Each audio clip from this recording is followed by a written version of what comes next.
AT43 par rapport à tous les autres jeux de science-fiction? Qu'est-ce qu'il y a en question d'univers, question de faction?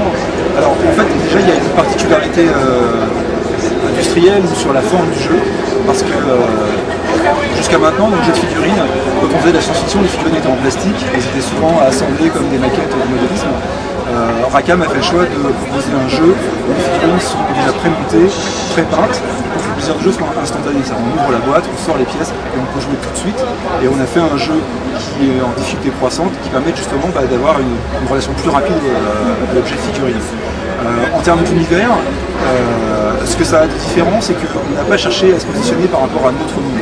Souvent la science-fiction c'est notre monde, mais on est beaucoup plus tard et on se demande qu'est-ce que ça peut bien devenir, tel pays, telle puissance, tel courant de pensée dans un futur hypothétique. Nous on n'est pas du tout dans ce registre-là, on est un peu à la mer de Star Wars, on est ailleurs, il y a peut-être très longtemps, on ne prend pas de position là-dessus, et on utilise les grands mythes de l'humanité et les grands courants de pensée de l'humanité pour décrire un univers cohérent. Donc là en fait dans AT43, nous ce qui nous intéressait c'était les mythes des années 50, donc c'était d'imaginer une planète où les humains ont commencé à s'organiser autour de deux grands courants politiques qui s'affrontent dans une guerre assez terrible, qui arrive à se mettre d'accord pour une paix relative, parce qu'à un moment donné il y a eu une invasion qui vient d'ailleurs, et qui est aussi un des grands mythes en fait, de la science-fiction des années 50. Et à ce moment-là, donc le jeu commence, les humains se réorganisent et portent la contre-attaque sur ce monde extraterrestre qui s'approche d'eux. C'est un monde machine, une planète usine qui dérive dans l'espace. Donc le monde AT43 va réserver d'autres surprises. On va avoir des formes de vie originales qu'on n'a pas d'habitude dans les jeux de science-fiction, dans les jeux de figurines, et qui sont empruntés aux années 50. Donc, pour le moment, je ne vais pas en parler parce que il va y avoir des belles surprises en perspective. Voilà, quelques mots. Et c'est quoi donc il y a deux factions humaines? Alors, il y a deux factions humaines, il y a ce qu'on appelle les White Stars, qui est une armée d'élite, où il y a des gens qui sont formés pour faire la guerre, avec beaucoup de technologie, qui est une armée qui est manipulée par un complexe militaro-industriel. Et il y a une autre faction humaine qui s'est révoltée contre cette réalité-là, qui s'appelle le Red Bloc, et qui eux ont une armée qui est pas du tout basée sur la technologie, mais où il y a plutôt du nombre et où chaque homme a son rôle à jouer, chaque unité a une mission, une fonction, on a besoin de s'entraider pour y arriver.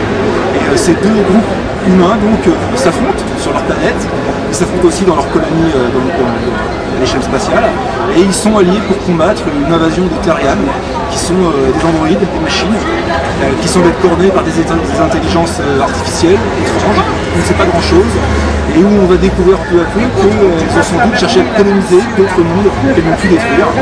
Alors ça sera des pistes pour les peuples à venir. Et les armées sont formées de soldats, d'infanterie? Alors on a grosso modo deux grandes familles de troupes au sein de chacune des armées, l'infanterie et les blindés. L'infanterie ça peut être des hommes avec leur équipement, y compris dans des tenues de combat, des scaphandres de combat.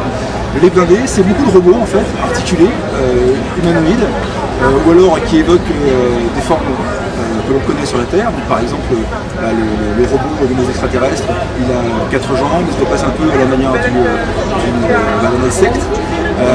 Et puis on va avoir aussi des véhicules mais qui vont arriver dans un second temps, parce que le monde AT43 va être historisé. Il va y avoir un app story qui va mettre en place la course aux armements, la guerre du renseignement, et qui va faire que régulièrement on aura de nouvelles technologies, de nouveaux véhicules, de nouveaux blindés qui vont intervenir. En effet, AT43, ça veut dire quoi? After Trauma 43, nous sommes 43 ans après un événement terrible qui est le trauma, qui a été la frappe des Terrians sur le monde où vivaient les White Stars et le Red Bloc, et ce monde s'appelle Ava. Est-ce qu'il y a encore des autres races ou des autres factions de prévues? Alors oui, il y en a d'autres. Pour le moment, je ne peux rien dire, c'est secret. Elles seront révélées en avril prochain. En fait, au moment du lancement du jeu à Noël, il n'y aura que les White Stars et les Terrians. Au mois de mars ou d'avril, les Red Blocks seront commercialisés. La quatrième faction, qui est une nouvelle espèce, arrive cet été. Tout au long de l'année 2007, on va jouer dans un moment de l'histoire qui s'appelle l'opération Damoclès, quel moment où les White Stars vont lancer la contre-attaque. Et puis en année 2008, on aura un nouveau moment de l'histoire de AT43 qui s'ouvrira, de nouveaux peuples, de nouvelles technologies. Un monde radicalement différent en termes d'espace de jeu, qui va nous permettre de sortir pour les collectionneurs, des pièces qui existaient déjà mais avec d'autres types de thèmes, d'autres camouflages, d'autres coloris, pour justifier le fait que c'est un monde cohérent et que selon les endroits où on se combat, on s'adapte. Il y a beaucoup de questions des joueurs sur le peintre au niveau des figurines pré-peintes. Comment est-ce que ça s'est passé avant qu'ils ont enfin des figurines en live? Je crois qu'ils sont rassurés. Rackham a travaillé avec des partenaires industriels assez étonnants. On a pu mettre au point une technique de moulage qui est à connaissance unique au moment où on parle, donc cet entretien a lieu. Évidemment, dans le monde de la technologie, les choses se reproduisent très vite, donc ça ne durera pas sans doute, mais ça nous a permis d'avoir des figurines qui ont la sculpture Rackham, cette finesse, ce souci du détail, et qui sont reproductibles en plastique, ce qui est impossible pour beaucoup de nos concurrents aujourd'hui.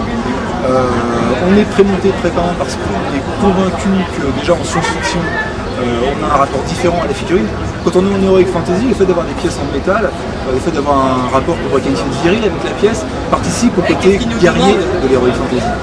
Le plastique, ça véhicule tout de suite la technologie, la science-fiction. Donc ça, c'était indiscutable dès le départ.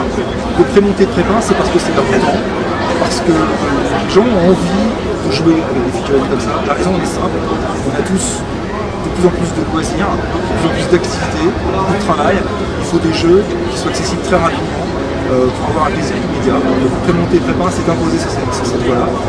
Aujourd'hui, les produits qu'on va proposer sont exclusivement prémontés prépeint. Il est possible de repeindre par-dessus pour les gens qui ont un certain talent ou qui sont des amateurs de modélisme.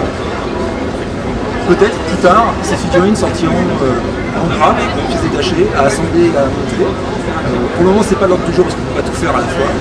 Mais il faut savoir que les figurines AT43 sont sculptées et fabriquées de cette manière.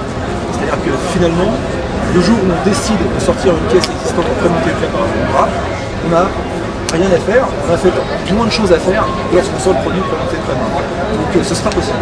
Maintenant, il y a des boîtes avec une armée qui sort à chaque fois.